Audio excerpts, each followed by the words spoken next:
Hi everyone, thank you for attending. We are Bermuda, a directional SDR-based local positioning system. This is our development team. I'm Crystal. Jerry. I'm Lillian. I'm Leica. Loss of GPS can result from poor signal or cyber warfare. Thus, the goal of Bermuda is to provide an alternative location tracking system to GPS. While GPS uses satellites, Bermuda is a proof of concept that a device's coordinates can be located using radio emitters and directional antennas. So Bermuda has a couple different applications. One of them is defense, to protect against jamming during either cyber warfare or peacetime, or even potentially GPS satellite failure. Space exploration, say we want to do a long-term exploration of another planet or a moon.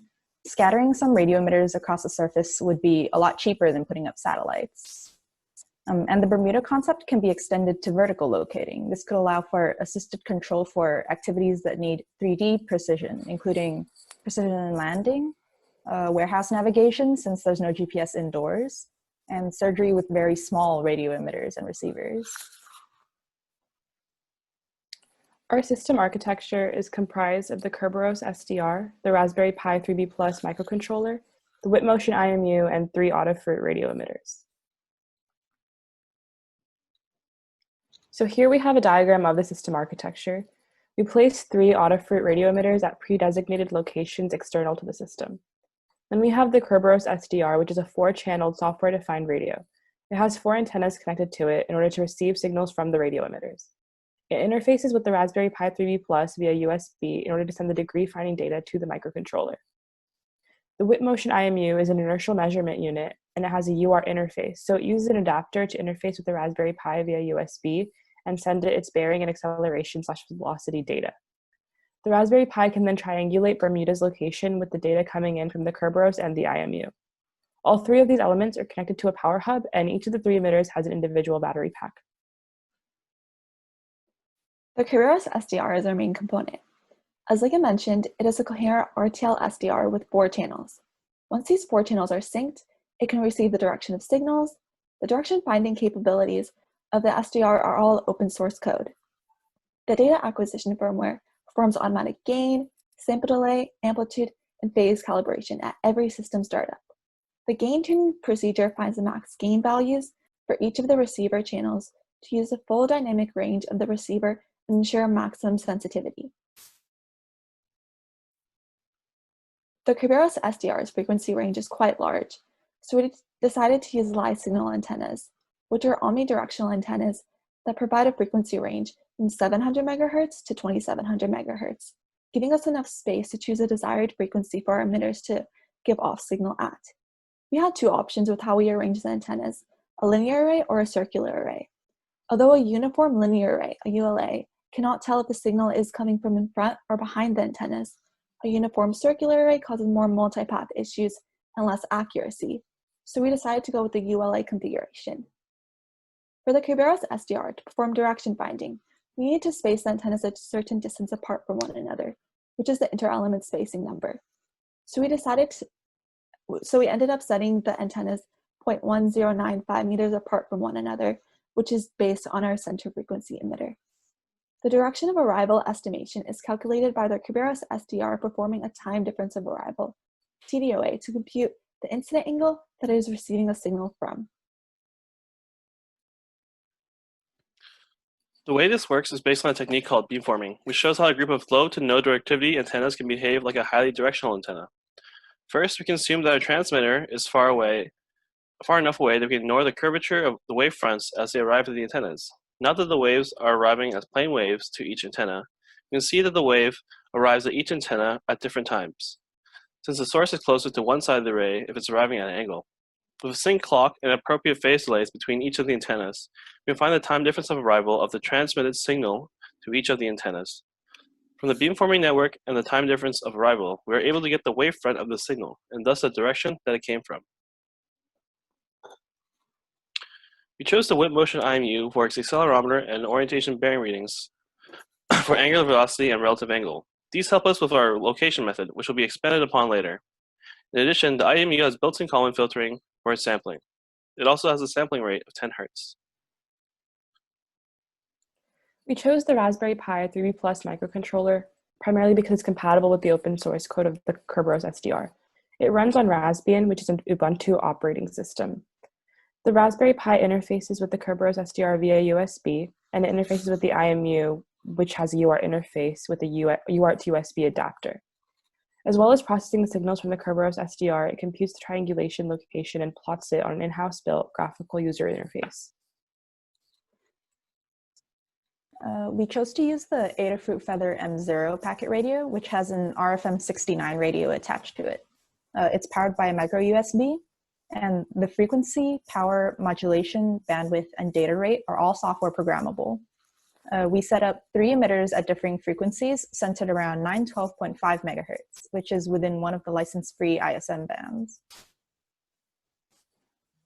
Before we tried finding our own location, we had to do tests on the Kerberos SDR's direction finding. Although the antennas are, in theory, omnidirectional, in order to optimize our testing and results, we tested our Kerberos' direction finding ability by quadrant to minimize any poor results due to inconsistencies in the hardware. We tested this with a single emitter at known angles at a range of distances and averaged our typical results. So the angles highlighted in gray inside the perimeter of this circle are the expected or true angles of our emitter. And the colored ones outside the perimeter are what the Kerberos estimated. So we used the green ones and the yellow ones to indicate more accurate readings, especially green, and red are the least accurate readings. Therefore, we can see that quadrants 1 and 2 tend to have the most accurate readings. And so with triangulation testing, we tried to place our 3 emitters in those quadrants because we suspect that the antennas are not perfectly omnidirectional, and these quadrants tend to be more accurate based on our findings. Our goal was to have it such that all 3 of the emitters would be emitting at their individual specified frequencies, and have the Kerberos SDR be able to calculate each of the emitter angles simultaneously to perform quick direction finding. To do this, we had to perform frequency filtering, resulting in these specified emitter frequencies. We did not want the Kerberos SDR to be reading a huge bandwidth, as it would pick up a lot of noise and interfering signals, which would reduce the accuracy of the readings, so we opted for a 2 megahertz bandwidth. The open source code that was provided with the SDR used a real valued FIR filter, so it's a symmetric transfer function. Thus, in order to filter so that only one emitter would be read at a time, we had to space the emitters asymmetrically apart. The center frequency acts like a bandpass filter, filtering out the low and the high frequencies.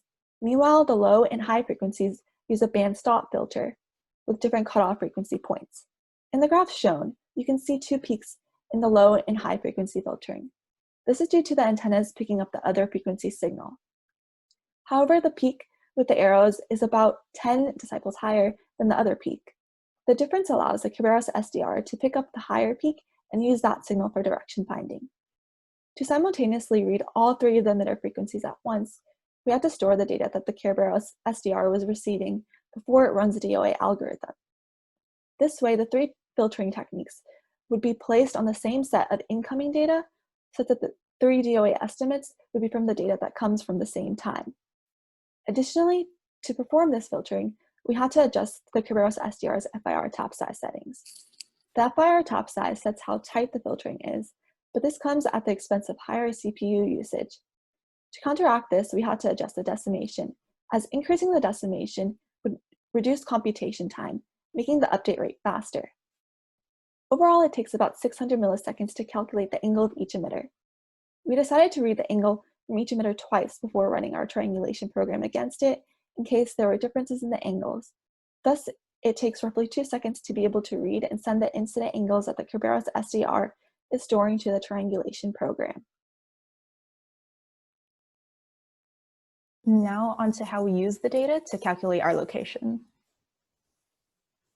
And actually, the Bermuda could estimate its current location using just the IMU. Problem with that, though, is that it's not very accurate due to wind and drift, which could accumulate more error the longer Bermuda is in motion. Instead, if we have some radio emitters around the area, we can use a kind of triangulation to have a much better estimate than the IMU could make. Bermuda's location tracking is dependent on radio emitters of known location and frequency across the area. And we also need to know Bermuda's starting location. Here's a simplified static example with 3 emitters. So first, we know the 3 emitter locations, so we plot them. And then for each emitter, Bermuda will calculate the angle that it's coming from. And currently we're using the uniform linear array for the antennas, which, as Crystal mentioned, means Bermuda will read the same angle both behind and in front of it. So we use the IMU to get a rough estimate of our location first. And then using the bearing, we can make an inequality to represent front versus back and test the emitter against it. The angle we've received represents the slope of a line, and the emitter location represents a point. Together they make a line, and we repeat for the other emitters.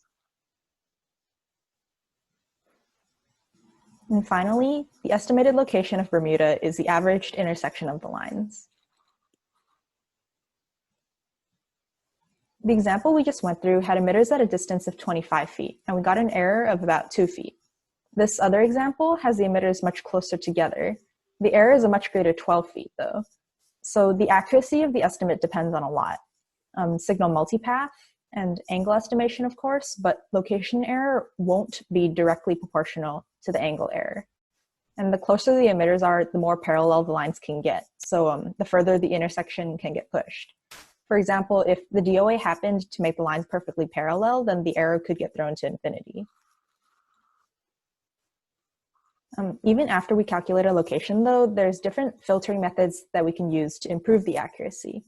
Outlier filtering in case of a straight angle reading, or we could use a moving average or a weighted moving average. Or we could use Kalman filtering, though we chose not to use Kalman filtering because it assumes data of a normal distribution, which our location estimates aren't necessarily. And also as a trade-off for faster calculation on a smaller set of data. We ended up using a combination of outlier filtering and weighted moving average. Here's an example of an unfiltered versus a filtered path.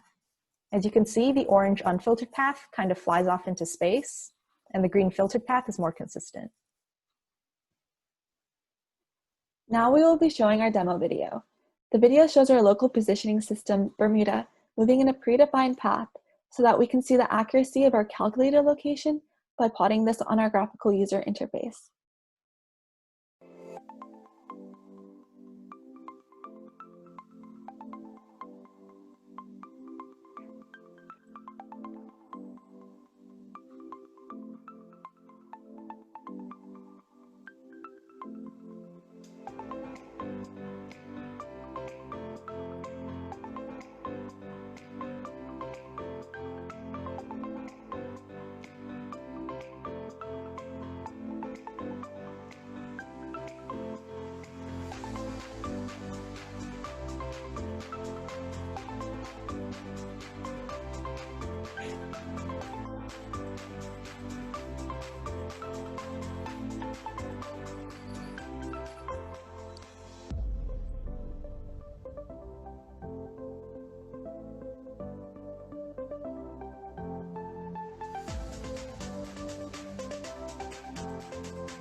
As seen in the demo video, we have built a GUI that looks like this to visualize the path that Bermuda has traveled.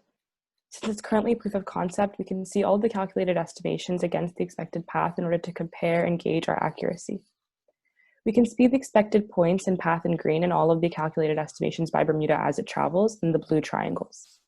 Each of the expected green points has several corresponding blue estimations because we briefly pause at each of the pre-designated points in order to improve the accuracy.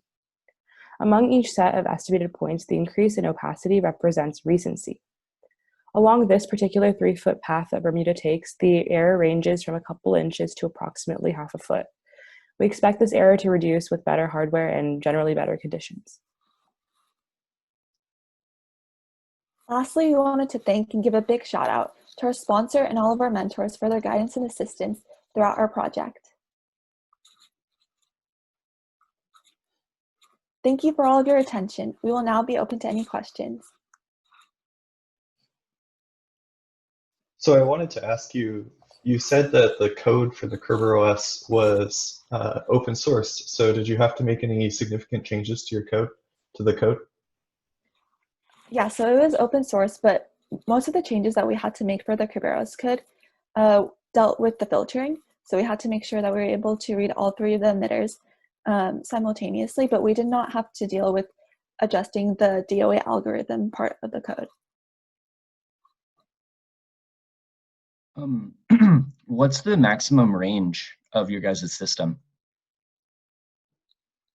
So do you mean the range that our antennas can emit at, or the range that we're dealing with the emitters? I guess both. The range at which you would be able to get within a certain air from like the actual location. You know, you guys can actually read the data. So in the video that we showed, because I had to do it in my backyard, I was only able to get within a 5-foot radius from the emitters to the antennas. So then because of that, it was difficult to be able to move the system to go far and be able to track that location. But before, we were able to get at about a 25-foot range. So then since we were able to get at a 25-foot range, it would have been quite a lot larger to be able to move the system. But that's in terms of, yeah, that would be in terms of the distance.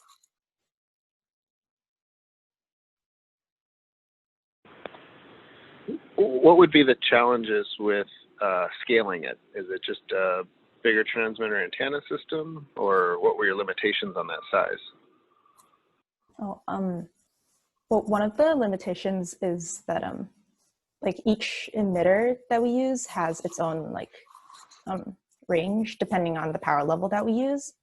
But if we were to expand our project, we could also implement like support for more emitters, so that if you could spread the emitters out over a larger area, then the Kerberos would be able to be in range of 3 emitters no matter where it moves. Yeah, Alan, also one of the extended goals of the project was to use the cell tower signals to localize. So you can actually use the cell tower signals as emitters also. So that would obviously increase the range quite a bit. Another thing we could have improved on was we wanted to use a better processor, but we couldn't because of logistical reasons.